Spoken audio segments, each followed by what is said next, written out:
तो हेलो बच्चों, तो कैसे हैं आप सब। आई होप आप सब अच्छे होंगे और मस्त होंगे और आप सबकी एग्जाम की तैयारी काफी अच्छे तरीके से चल रही होगी बच्चों। तो जैसा कि आप सभी को पता है, आरबीएससी के पेपर स्टार्ट हो गए हैं और अब उनका जो अगला पेपर होने वाला है वो होने वाला है अकाउंट्स का।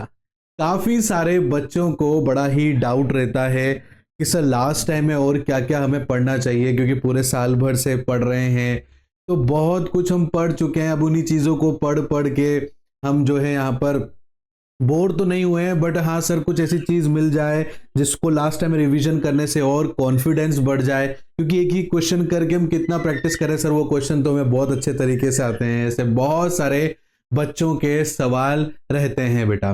तो देखो, समय कम है, उसमें मैं आपको सबसे अच्छी चीज और महत्वपूर्ण चीज भी बताता हूं, और आज की इस क्लास में कुछ क्वेश्चंस मैं आप लोगों के साथ में डिस्कस भी करूंगा बेटा।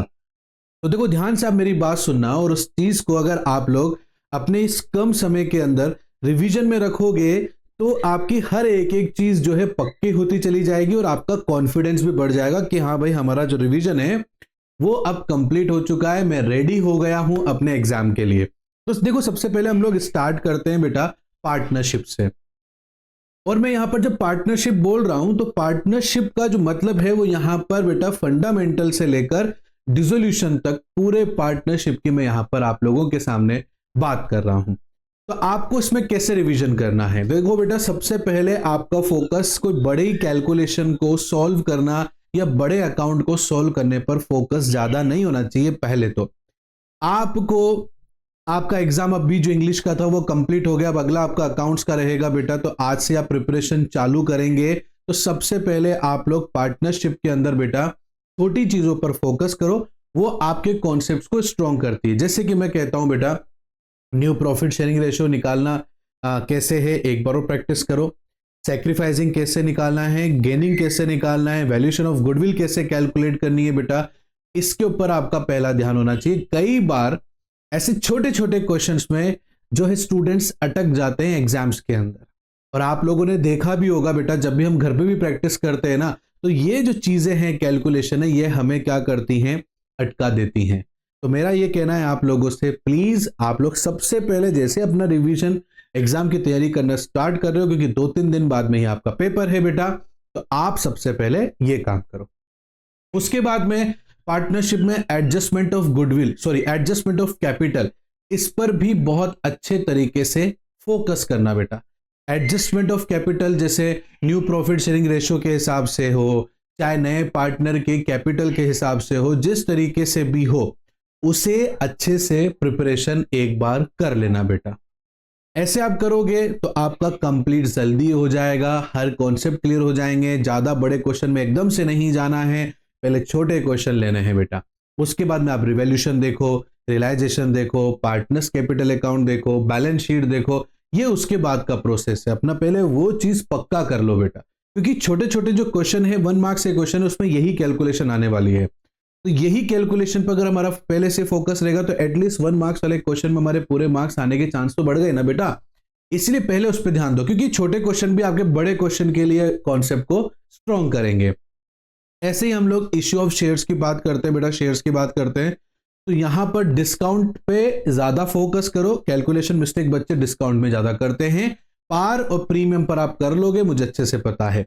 उसके बाद में बेटा यहां पर आपको four feature, specially four feature में भी कौन सा बेटा, ओवर सब्सक्रिप्शन के ऊपर ही आपको सबसे ज्यादा फोकस करना है।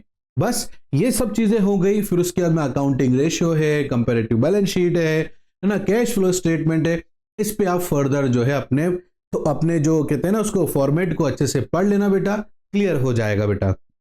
ठीक है, तो उसी चीज को ध्यान में रखते हुए मैं आप लोगों के लिए आज इस क्लास के अंदर कुछ important question, multiple choice question type के क्वेश्चंस कुछ लेकर आया हूं, जो बहुत छोटे क्वेश्चन हैं बट बहुत वैल्यू रखते हैं बेटा। उसे एक बार आप पूरी क्लास में लास्ट तक जरूर अटेंड करना बेटा। और अगर ये क्लास आपके लिए हेल्पफुल रहा है बेटा तो प्लीज लाइक जरूर कर देना, अपने बाकी सभी दोस्तों के साथ में शेयर कर दो बेटा, सब्सक्राइब करना और बेल आइकन को प्रेस करना बिल्कुल मत भूलना बेटा। चलो स्टार्ट करते हैं बिना किसी देरी के बेटा।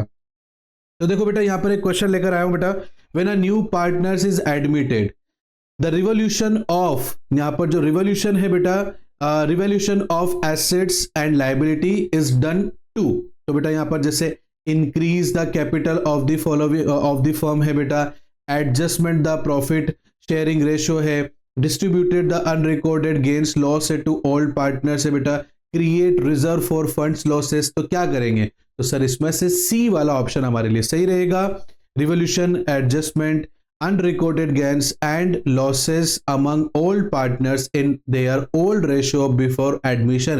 नए पार्टनर के आने से पहले हमें ये सब काम कर लेने हैं। Goodwill is recorded in the book only when the business is running successfully, it is purchased for a consideration, partners agree to solve it, या प्रॉफिट आर इंक्रीजिंग कंटिन्यूसली। तो आंसर है बेटा इसमें बी।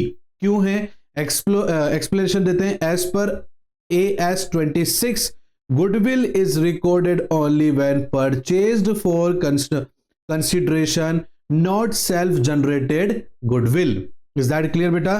नेक्स्ट देखो बच्चे, at the time of retirement of a partner which account is debited for the share of goodwill. क्या बोला, retirement के दौरान में पार्टनर के कौन सा अकाउंट डेबिटेड किया जाता है शेयर ऑफ गुडविल का?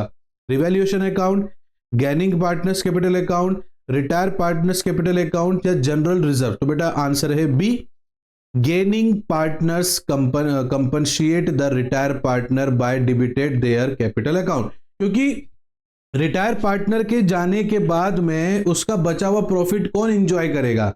जो रह गया है, तो वो गेन कर रहा है, तो वही डेबिट होगा बेटा। The gain ratio calculate eight the time of admission के दौरान में, रिटायरमेंट के दौरान में, change in profit sharing ratio के दौरान में, या बोथ बी और सी, मतलब रिटायरमेंट और change in profit sharing ratio. Answer is B and C, मतलब बोथ।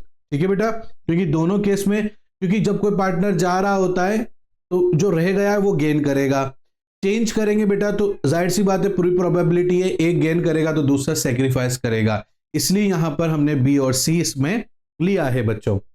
नेक्स्ट देखो, if fix capital method is followed where will be interest on capital be recorded. देखो क्वेश्चन बहुत छोटे हैं, ठीक है, हमने पढ़ भी रखा है, बट बेटा यही क्वेश्चन आपके मार्क्स बनाएंगे, ठीक है ना, तो इसलिए 1 मार्क्स में आपको एक क्वेश्चन रिवाइज करना बहुत जरूरी है। आरबीएससी में तो स्पेशली, स्टेट बोर्ड्स में तो स्पेशली, क्योंकि थ्योरी क्वेश्चंस भी आते हैं बेटा।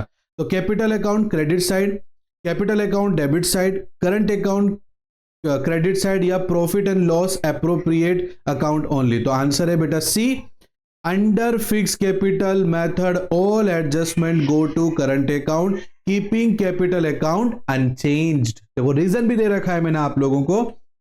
और हाँ, आपको अगर ये पीडीएफ चाहिए बेटा तो आप मेरे को कमेंट कर सकते हो, मैं आपको पूरी पीडीएफ अवेलेबल करा दूंगा जहां पर पूरे अकाउंट्स के इंपॉर्टेंट क्वेश्चंस आपको मिल जाएंगे जो लास्ट टाइम में आप रिवाइज करके जा सकते हो, जिससे आपका कॉन्फिडेंस बढ़ जाएगा बेटा।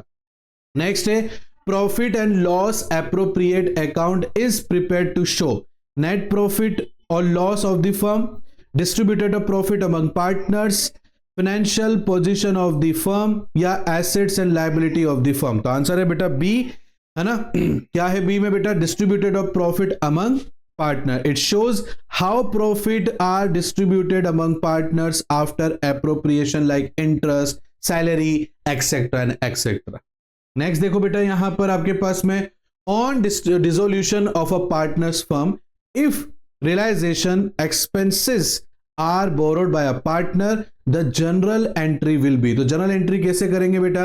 रियलाइजेशन अकाउंट डेबिट हो जाएगा और कैश और बैंक अकाउंट क्रेडिट हो जाएगा बेटा, या रियलाइजेशन अकाउंट डेबिट होगा और पार्टनर्स कैपिटल अकाउंट क्रेडिट हो जाएगा, या पार्टनर्स अकाउंट जो है कैपिटल अकाउंट डेबिट होगा, रियलाइजेशन क्रेडिट हो जाएगा, या डी कैश अकाउंट डेबिट होगा, रियलाइजेशन क्रेडिट हो जाएगा। तो आंसर है बेटा सी, पार्टनर्स कैपिटल अकाउंट डेबिट होगा टू रियलाइजेशन अकाउंट। अब देखो ना कितना सिंपल क्वेश्चन है, बट हम इन क्वेश्चंस में कई बार फंस जाते हैं बेटा, तो इसलिए ये क्वेश्चंस हमारे लिए बहुत इंपॉर्टेंट है। और आरबीएससी के बच्चे तो शिकायत भी करते हैं कि सर थ्योरी आती है, थ्योरी के लिए हमारे पास में कुछ नहीं है बेटा। तो ये लो, आपके पास थ्योरी आ गई है, मेरे पास में पूरी पीडीएफ है, आपको सिर्फ कमेंट करना है, मैं आपको अवेलेबल करवा दूंगा बेटा। लास्ट तक क्लास जरूर देखना, आपके सारे के सारे जो डाउट है आपको लगेगा कि यार यहां से कुछ पढ़ के जरूर जा रहे हैं बेटा।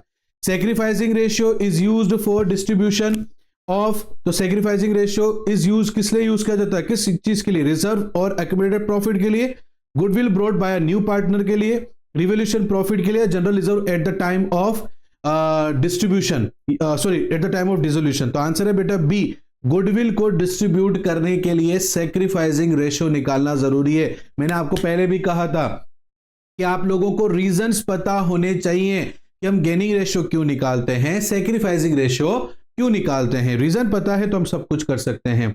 The share of profit of our disease partners from the beginning of the year till the date of the death is calculated on the basis of last year profit, average profit of last few years, sales और profit of the current year, या फिर any of the above as per the partnership deed. तो answer है D कि भाई कुछ भी हो सकता है, मेथड डिपेंड करता है पार्टनरशिप डीड के according, can be based on the last year, average या करंट ईयर, ये डिपेंड करता है पार्टनरशिप डीड में आप लोगों ने क्या मेंशन किया है बेटा। Unrecorded liability are shown on the which side of the realisation account, debit side, credit side, not shows या शो इन बैलेंस शीट। बेटा आंसर है डेबिट साइड में, क्योंकि उससे क्या होता है, लायबिलिटी बढ़ जाती है, लायबिलिटी बढ़ेगी तो उसको डेबिट साइड में हम लोग लिखेंगे बेटा। तो कुछ इस तरीके से आपके क्वेश्चंस आने वाले हैं एग्जाम्स में। ठीक है बच्चों, ये छोटे क्वेश्चंस हैं बट काफी इंपॉर्टेंट होते हैं बेटा। इस पर मेरा एक सेकंड पार्ट भी आएगा जिसके अंदर मैं अकाउंटिंग रेशियो के बहुत सारे छोटे छोटे न्यूमेरिकल वाले क्वेश्चन सॉल्व करवाऊंगा बेटा। इसीलिए सेकंड पार्ट भी इसका जरूर देखना, वहां पर भी आपके छोटे छोटे डाउट्स क्लियर हो जाएंगे। जैसे कि आज 13 फैब है, तो ये वीडियो आप जब देख रहे हो तो 13 फैब है, 14 फैब को एक और मेरा वीडियो आएगा बेटा, जहां पर मैं आप लोगों के साथ में अकाउंटिंग रेशियो को लेकर, उसके छोटे छोटे न्यूमेरिकल को लेकर मैं आपके सामने क्वेश्चन लेकर आऊंगा। बड़े ही इंटरेस्टिंग रहेंगे बेटा, आपको लगेगा कि कुछ पढ़कर गए हैं। तो बेटा इस तरीके से आपको अपने एग्जाम की तैयारी करनी है। ये क्लास आप लोगों के लिए हेल्पफुल रही है बेटा, तो प्लीज लाइक जरूर करना, शेयर कर देना अपने दोस्तों के साथ में भी, उनका भी भला हो जाए, और सब्सक्राइब करना और बेल आइकन को प्रेस करना बिल्कुल मत भूलना बेटा। मिलता हूं नेक्स्ट क्लास में, तब तक के लिए थैंक यू एंड बाय बच्चों।